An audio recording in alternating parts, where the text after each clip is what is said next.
So to that end, though, when you study like exposure or consumption of that rhetoric, you don't buy like it's not a one-to-one correlate. It's not like the more you listen to Future, the more of a hoe ass bitch you are. Period. That's it.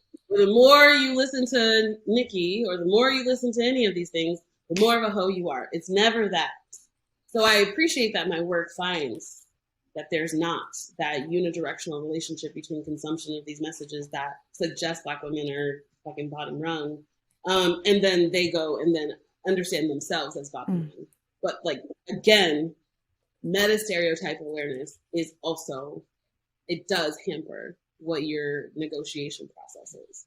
Knowing that somebody thinks that you're the worst, even when you don't believe that about yourself, it hampers in some kind of way how you end up acting. It takes additional energy to not, again, reify that stereotype, to not do any of that. And that cognitive energy is not always like spent focusing on pleasure, focusing on fullness, and just thinking like, how do I feel? Like, do I want this? Like you go into a different sort of place. Right.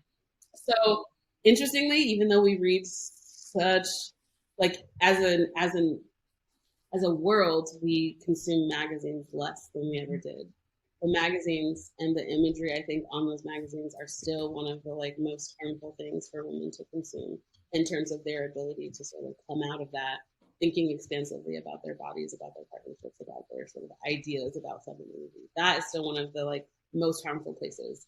But I don't find consistently that listening to R&B hip hop is terrible. I also don't find that it's terribly empowering. It's mixed.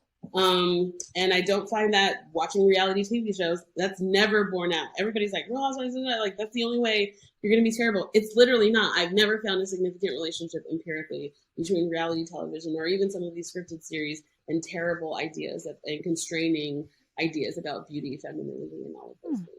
So empirically, I love that. Because I'm a bitch who loves raggedy media.